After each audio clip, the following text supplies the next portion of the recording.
की हाल है सोनियो। इस उम्मीद के साथ कि आप सब खैर के रहते होंगे। आज की वीडियो करते हैं शुरू। आज हम सीखेंगे how to rent a car in US. पहले मैं ये कार रिटर्न करूंगा और फिर न्यू कार पिक करूंगा, तो मुझे थोड़ा टाइम लगेगा। तब तक आप चैनल को सब्सक्राइब कर लें, प्रेस द बेल आइकन और for more updates notification on करना ना भूलिएगा। अच्छा, मैंने पुरानी गाड़ी को रिटर्न करके न्यू कार पिक कर ली है। अब ये कौन सी कार है इसकी मैं अलग से एक वीडियो बना के अपलोड कर दूंगा और आपको दिखा दूंगा डिटेल से।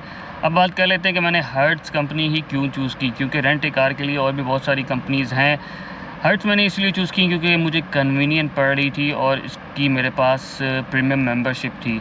और प्रीमियम मेंबरशिप मैंने कैसे हासिल की, क्योंकि आप क्रेडिट कार्ड अगर आपके पास है, जैसे अमेरिकन एक्सप्रेस, अगर आप उसके थ्रू ये रेंट करते हैं, वहाँ पे अपनी इन्फॉर्मेशन क्रेडिट कार्ड की डालते हैं अमेरिकन एक्सप्रेस की, तो आपको प्रीमियम मेंबरशिप दे दी जाती है। तो इस तरह की कुछ सर्विसेज होती हैं क्रेडिट कार्ड की, वो भी आप देख सकते हैं। स्क्रीन पर आप different rent a car companies की इन्फॉर्मेशन देख सकते हैं, जैसा कि एंटरप्राइज़ हो गया, हर्ट्ज़ जो कि मैं यूज़ कर रहा हूँ, फिर एविस, बजट, लैमो, नेशनल, क्यूरो और इस तरह बहुत सी और कंपनीज़ भी हो सकती हैं। और इसके अलावा इनकी पर डे के हिसाब से कॉस्ट क्या होती है वो भी मैंने आपको बता दी है कि आप इस हिसाब से देख सकते हैं कि आपके लिए कौन सा बजट सूटेबल है। अब बात कर लेते हैं कि एक इंसान जिसने पहली दफ़ा कार रेंट करनी है तो वो किन स्टेप से गुजरेगा और मैंने ये गाड़ी कितनी प्राइस में रेंट की, ताकि आपको अंदाज़ा हो जाए कि पर डे के हिसाब से आपको कितनी कॉस्ट आ सकती है। और इसके अलावा फिर मैं आपको कुछ ऐसी टिप्स दूंगा जिससे आप चीपेस्ट जो है वो कार रेंट कर सकते हैं। तो आपने वीडियो का अंत तक ज़रूर देखना है। तो जो इंसान पहली दफ़ा कार रेंट करने जा रहा है उसके पास दो वेज़ हैं। फर्स्ट ये है कि आप एडवांस बुकिंग कर लें। आप जाएंगे, लेट्स सपोज अगर आप भी हर्ट्ज़ कंपनी चूज़ करते हैं तो आप हर्ट्ज़ कंपनी की वेबसाइट पर जाएंगे। वहाँ पे सिंपली आपने लॉगिन करना है, आपकी बेसिक इन्फॉर्मेशन होगी, पासपोर्ट डिटेल्स, फिर लाइसेंस की इन्फॉर्मेशन और फिर क्रेडिट कार्ड की डिटेल्स आपने डाल देनी है, ठीक है। और अगर आपके पास अमेरिकन एक्सप्रेस का कार्ड है तो आपको शायद वो प्रीमियम मेंबरशिप भी ऑफ़र कर दें, तो आपको वो मिल जाएगी। फिर आप वहाँ से ऑनलाइन कार रिज़र्व कर सकते हैं। ऑनलाइन पेमेंट करके आपने जस्ट फिर यहाँ पर आना है और कार को रिसीव करना होगा। अब दूसरे केस में ये है कि आप जाएँ भाई उनकी ऑन साइट लोकेशन पर, और ये नॉर्मली एयरपोर्ट के बिल्कुल साथ होती है, जैसा कि लॉस एंजल्स एयरपोर्ट है, इसके साथ ही इनका जो है ऑफ़िस है और वहाँ पे आप गाड़ी रेंट कर सकते हैं। और एयरपोर्ट से शटल बस चलती है, वो आपको सीधा ले आती है जी हर्ट्ज़ के ऑफ़िस, और वहाँ पर आकर फिर कार्स होती हैं, ठीक है। अब उसमें कैटेगरीज़ होती हैं तीन। एक होती है जनरल नॉर्मल कैटेगरी, ठीक है, उसमें फिर नॉर्मल कार्स होती हैं, और फिर होती है गोल्ड मेंबरशिप की कैटेगरी, और फिर होती है प्रीमियम मेंबरशिप की कैटेगरी।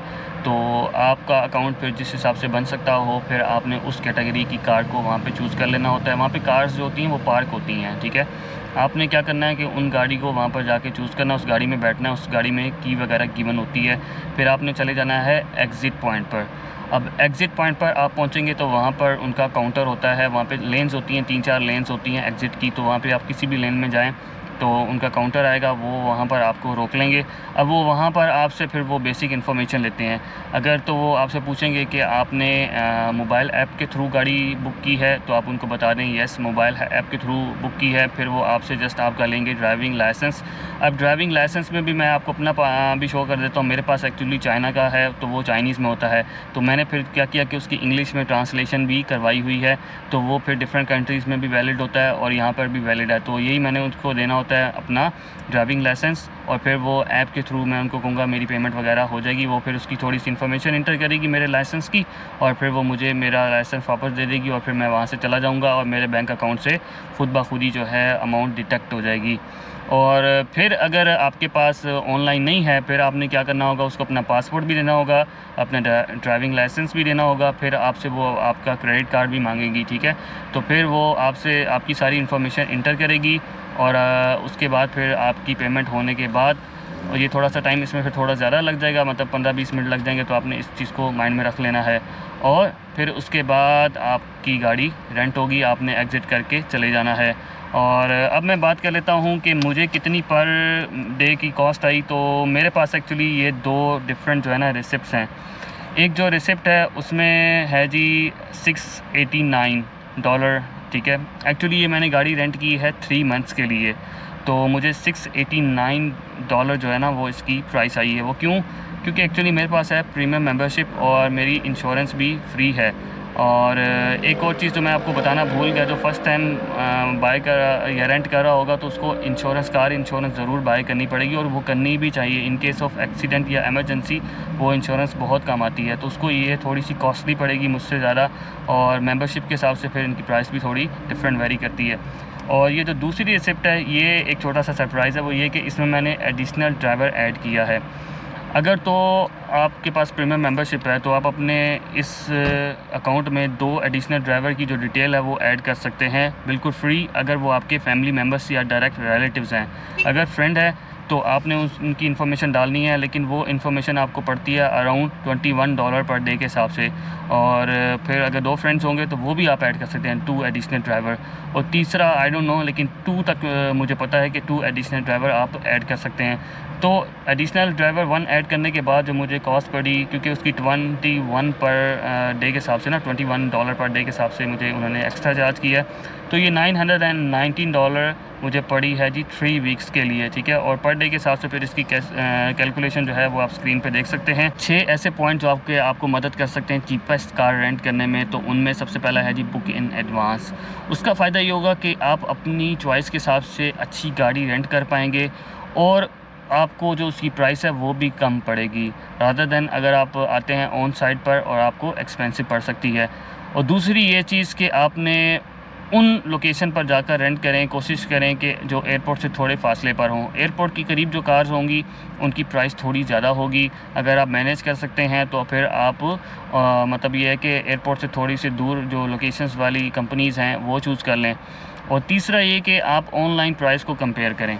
आपने डिफरेंट कंपनीज़ की वेबसाइट पर चले जाना है, वहाँ पर अपना अकाउंट बना लें, या फिर उसके अलावा फिर ना आप प्राइस को कंपेयर कर लें, जो आपको सूटेबल लगे फिर आप उस हिसाब से रेंट कर लें। 4th point is check for discounts. आपने क्या करना है कि डिफरेंट जो रेंटिंग कार कंपनीज़ हैं उनकी वेबसाइट्स पर डिस्काउंट्स ऑफ़र को चेक करते रहना, क्योंकि बाज़ औक़ात वो ऑफ़र देते हैं प्रीमियम मेंबरशिप की कि आप उनके प्रीमियम मेंबर बन जाएं या गोल्ड मेंबर बन जाएं। उसमें ये होता है कि आपने एडवांस में उनको पेमेंट कर देनी होती है, जो कि आप ड्यूरिंग कार रेंटिंग यूज़ कर सकते हैं। तो इस तरीके से आप डिस्काउंट हासिल कर सकते हैं। और सेकंड ये होता है कि वो बाज़ औक़ात आपको ऑफ़र देते हैं कार इंश्योरेंस की, उसमें डिस्काउंट्स ऑफ़र होती हैं, तो आप वो कार इंश्योरेंस भी बाय कर सकते हैं। 5th पॉइंट इज़ कि जब आप कार रेंट करें तो आप चेक कर लें कि उसमें कोई सीवियर डैमेज ना हो जो कि आपके लिए मसला हो। फिर वो ये हो सकता है कि आपको एक्स्ट्रा टाइम उसमें लगाना चाहिए, और बाज़ औक़ात ये होता है कि आपको एक्स्ट्रा पेमेंट करनी पड़ जाए जिसमें आपकी अपनी गलती हो। तो आपने ये सारी चीज़ें जो है ना वो देख लेनी होती है, और इंश्योरेंस क्लेम को आपने देख लेना और पढ़ लेना होता है कि उसमें क्या क्या चीज़ें आप क्लेम कर सकते हैं। और 6th पॉइंट ये है कि आपने जब कार रेंट करनी है और जब आप पेमेंट करने जाएं तो उस दौरान वो आपसे पूछेगा कि फुल टैंक रिटर्न या फिर एम्प्टी टैंक। अब अगर आप गाड़ी का टैंक जो है मतलब फ्यूल अगर फुल कंज्यूम करके उनको रिटर्न करते हैं तो वो आपसे एक स्टैंडर्ड चार्जेस लेते हैं फ्यूल के, क्योंकि बाज़ औक़ात फ्यूल हम जो यूज़ करते हैं वो मतलब प्रीमियम नहीं होता, मतलब हम लोएस्ट प्राइस वाला फ्यूल यूज़ करते हैं। उसकी भी फ्यूल की भी गैस की भी क्वालिटी होती है ना, तो आप उनको फुल टैंक रिटर्न कर दें, ठीक है। मतलब आपने जाना है ख़ुद स्टेशन पर चले जाना है, वहाँ से आपने गैस स्टेशन से जो मतलब मिनिमम प्राइस वाला फ्यूल है या गैस है तो वो फिर आपने टैंक फुल करके उनको रिटर्न कर देना है। तो आप इस तरीके से भी अपनी कॉस्ट बचा सकते हैं। तो वीडियो के आखिर में मैं आपको एक मैसेज देना चाहूँगा कि वो ये कि जब आप गाड़ी को ड्राइव करें तो आप एनिमल्स का ज़रूर ख्याल करें, क्योंकि बाज़ू का जैसे कैलिफोर्निया में कुछ ऐसी जगह हैं माउंटेन्स के करीब, वहाँ पे बियर्स वगैरह भी होते हैं, तो वहाँ पे फास्ट ड्राइविंग की वजह से ना वो टक्कर हो जाती है एनिमल के साथ, बियर के साथ, तो वो काफ़ी मतलब इंजर हो जाते हैं और उनकी डेथ भी हो जाती है। तो हर साल काफ़ी इस तरीक़ा से हादसा होते हैं, तो आपने इसका ख्याल करना है।